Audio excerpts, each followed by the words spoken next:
मराठा आरक्षण की आग हो महाराष्ट्र में फिर भड़की है। केरल में सीरियल धमाकों को लेकर जांच मुकाम की तरफ बढ़ेगी या नहीं, ये बड़ी खबरें हैं और तफसील से आपको बतानी है। पर पहले रैपिड राउंड में देश विदेश की वो खबरें जान लीजिए जो आपके लिए महत्वपूर्ण है। कथित शराब घोटाले को लेकर आम आदमी पार्टी की मुश्किलें खत्म होने का नाम नहीं ले रही। बेल की अर्जी लेकर दिल्ली के पूर्व डिप्टी सीएम ने सुप्रीम कोर्ट का दरवाजा खटखटाया, लेकिन यहां भी मनीष सिसोदिया को निराशा हाथ लगी। जांच एजेंसियां लगभग 338 करोड़ रुपए का लेन देन सुप्रीम कोर्ट के सामने प्रथम दृष्टया साबित करने में सफल रही। कोर्ट ने कहा कि अगर निचली अदालत में मुकदमा धीमी रफ्तार से चलता है तो वो 3 महीने बाद एक बार फिर बेल के लिए आवेदन दे सकते हैं। यानी कम से कम 6 महीने और मनीष सिसोदिया को जेल में ही काटने होंगे। जमानत रद्द हुई तो बीजेपी को केजरीवाल पर अटैक करने का एक और मौका मिल गया। अब मुझे लगता है केजरीवाल जी की सरकार को बताना पड़ेगा न्यायालय को कि पैसा कहां है, ये शराब घोटाले का पैसा कहां है। वैसे विपक्ष के तीखे हमलों के बावजूद केजरीवाल और उनकी पार्टी सिसोदिया के साथ खड़ी है। आम आदमी पार्टी पे कितने केसेस होते रहे, लेकिन आखिरकार एक भी पैसे के भ्रष्टाचार का सबूत सामने नहीं आएगा। 2024 का सेमीफाइनल कहे जा रहे नवंबर का चुनावी संग्राम शुरू होने से पहले एक और टिकट बंटवारे को लेकर घमासान जारी है, तो दूसरी ओर हंगामे से बेफिक्र वीवीआईपीज ने नामांकन दाखिल किया। मध्य प्रदेश के मुख्यमंत्री शिवराज सिंह चौहान ने बुधनी से अपना नामांकन भरा। जीत की उम्मीद लिए शिवराज अपने परिवार के साथ कुल देवी देवताओं की पूजा करने भी पहुंचे। एबीपी न्यूज से खास बातचीत में सीएम शिवराज ने पूर्ण बहुमत से सरकार बनाने की बात कही। भारतीय जनता पार्टी का मिशन है, हम उस मिशन के एक अंग हैं, इसलिए भारतीय जनता पार्टी की सरकार चाहिए ही और वो हम बना के रहेंगे। शिवराज के सामने इस सीट से कांग्रेस ने टीवी सीरियल्स के हनुमान विक्रम मस्ताल शर्मा को टिकट दिया है। अब छत्तीसगढ़ चलते हैं। नामांकन का आज आखिरी दिन था। यहाँ सीएम भूपेश बघेल ने पाटन सीट से पर्चा भरा।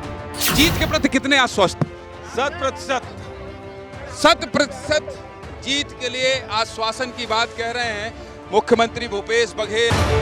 पाटन सीट पर मुकाबला दिलचस्प होने जा रहा है। जनता कांग्रेस छत्तीसगढ़ पार्टी के सुप्रीमो अमित जोगी ने भी यहीं से नामांकन भरा है। वहीं बीजेपी ने भूपेश बघेल के चाचा विजय बघेल को मैदान में उतारा है। इंडिया और भारत पर डिबेट तो खूब चल रही है। इस बीच गूगल ने इस मामले में नई पहल की है। गूगल मैप पर अब आपको इंडिया के साथ साथ भारत भी दिखने लगेगा। अब सर्च करने पर आपको तिरंगे के साथ देश का नाम भारत भी नजर आएगा। गूगल ने मैप पर अपने यूजर्स को ये नया ऑप्शन दिया है। आप अगर भारत भी लिखेंगे तो आपके सामने अपना देश होगा। हिंदी लिखो या इंग्लिश, भारत लिखने पर भी आपको वही रिजल्ट देखने को मिलेगा। इससे पहले सरकार की तरफ से पहली बार ऐसा G20 समिट के दौरान किया गया था। पीएम नरेंद्र मोदी की नेम प्लेट पर उस दौरान इंडिया की जगह भारत लिखा नजर आया था, जिसके बाद बीजेपी और विपक्ष में भारत बनाम इंडिया की लड़ाई तेज हो गई थी। विचारों की ये सियासी लड़ाई अभी भी जारी है। रफ्तार और लापरवाही मिल जाए तो अंजाम बहुत दर्दनाक होता है। जरा सी चूक अक्सर बने बनाए घरों को उजाड़ देती है। सोनीपत में आज यही हुआ। शादी का जश्न तब कुछ ही पलों में मातम में बदल गया जब मामा की शादी से लौट रही एक गाड़ी NH44 पर पंजाब रोडवेज से टकरा गई। हादसा इतना भीषण था कि एक ही परिवार के 4 चचेरे भाइयों की मौके पर ही मौत हो गई। एक भाई अस्पताल में जिंदगी और मौत के बीच झूल रहा है।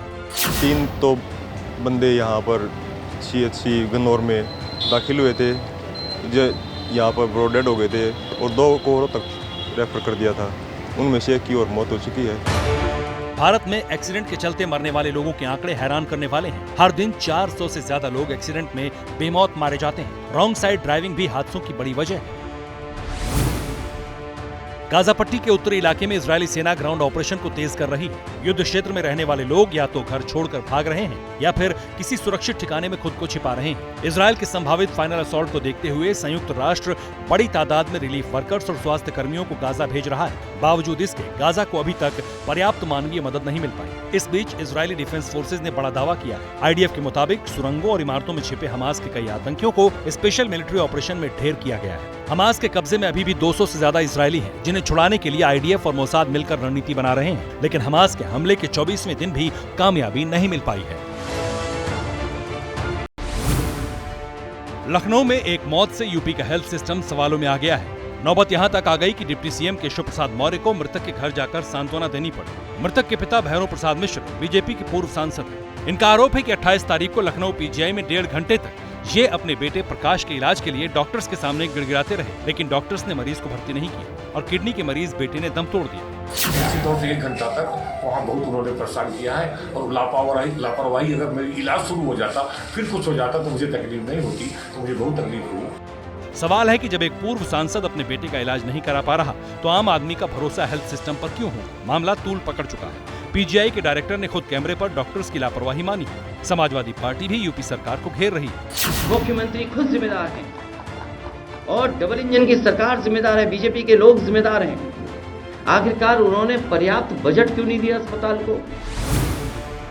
कतर में फांसी की सजा पाने वाले इंडियन नेवी के 8 पूर्व ऑफिसर्स को भारत लाने की मांग तेज होने लगी है। आज सुबह विदेश मंत्री एस जयशंकर ने 8 पीड़ित परिवारों से मुलाकात की और एक्स नेवी ऑफिसर्स के परिजनों को भरोसा दिलाया कि सरकार मामले को सर्वोच्च महत्व दे रही है और सभी भारतीयों की सजा को रोकने के लिए तेजी से काम कर रही है। फिलहाल सरकार का पहला फोकस सजा पाने वाले अधिकारियों को कानूनी विकल्प मुहैया कराना है। नेवी चीफ ने भी पीड़ित परिवारों को भरोसा दिलाया है कि वो 8 हिंदुस्तानी कतर से वापस आएंगे, जरूर आएंगे। Every effort is being made by the government to ensure that we take up through the legal course and find relief for our personnel. Qatar के साथ दिक्कत यह है कि उसने 8 भारतीयों पर लगे आरोपों को सार्वजनिक नहीं किया। कतर ने इस विवादित जजमेंट की डिटेलिंग कल यानी रविवार तक देने को कहा था। रविवार बीत गया लेकिन जजमेंट की डिटेलिंग नहीं है। कांग्रेस इस बड़े मुद्दे को सरकार का डिप्लोमेटिक फेलियर मान रही है। डिप्लोमेटिकली ये हमारा फेलियर है। अगर हम इतना ताकतवर हो गए हैं तो हमारे मुल्क के लोगों को बाहर में मौत की सजा दी जा रही है, वो भी ऑफिसर्स। ये क्राइम सीन गाजियाबाद पुलिस और एक बदमाश के एनकाउंटर के बाद का है। एनकाउंटर में जितेंद्र नाम के अपराधी को 2 गोली लगी और इलाज के दौरान उसकी मौत हो गई। जितेंद्र की गोली से एक पुलिसकर्मी भी जख्मी हुआ है, लेकिन जब आप जितेंद्र का असल जुर्म जानेंगे तो रूह कांप जाएगी। 27 अक्टूबर को गाजियाबाद में दिल्ली मेरठ एक्सप्रेसवे पर बाइक सवार जितेंद्र और उसके एक साथी ने ऑटो सवार एक छात्रा से मोबाइल लूटने की कोशिश की। वो छात्रा को ऑटो से बाहर खींच लेते हैं, जिसकी वजह से छात्रा सड़क पर गिर जाती है। बाद में सहेली की मदद से उसे गंभीर हालत में अस्पताल में भर्ती कराया जाता है, जहां उसकी मौत हो जाती है। राह चलते लूट और फिर मौत से गाजियाबाद पुलिस पर सवाल उठने लगते हैं। गाजियाबाद पुलिस अपराधियों को पकड़ने के लिए जाल बिछाती है। पहले एनकाउंटर में बलबीर नाम का अपराधी पकड़ा जाता है और साथी जितेंद्र फरार हो जाता है। कुछ घंटे बाद दूसरा एनकाउंटर होता है जिसमें जितेंद्र मारा जाता है। धान की फसल कटते ही दिल्ली एनसीआर के इलाके पराली संकट से जूझने लगते हैं। शहरों में प्रदूषण जानलेवा स्तर तक पहुंच जाता है। लेकिन अब पराली से जुड़ी एक पॉजिटिव न्यूज आ रही है। कई किसान पराली को जलाने के बजाय उसे बायोमास प्लांट और बॉयलर्स को बेच रहे हैं। इससे न सिर्फ पोल्यूशन कम हो रहा है बल्कि किसान मोटा पैसा भी कमा रहे हैं और इसमें बेलर नाम की मशीन बड़े काम आती है। सरकार की तरफ से जागरूकता प्रोग्राम भी किसानों की मदद कर रहा है। बाजार में किसानों की पराली खरीदने वाले लोग भी आने लगे हैं, जो 3000 से 4000 रुपए प्रति एकड़ के हिसाब से पराली खरीद रहे हैं। कई कंपनियां गत्ता बनाने में पराली का इस्तेमाल कर रही हैं, तो कुछ पशुओं के चारे में इसका इस्तेमाल कर रहे हैं। पंजाब सरकार का दावा है कि इस साल पराली जलाने के मामलों में 50% तक की कमी दर्ज की गई है। जैसे ही घड़ी का काटा दोपहर 2:30 पे आए, बबीता जी का दिल सास बहू साजिश के लिए मचल जाए। और ये है इनकी बहू, पूरे दिन ऑफिस की टेंशन हो जाए गॉन जब ये करें अपना फेवरेट शो फ्री टाइम पे ऑन। इनकी तरह आप भी देखिए अपना फेवरेट शो अपने टाइम पर और डाउनलोड कीजिए एबीपी लाइव ऐप अपने स्मार्ट टीवी पर।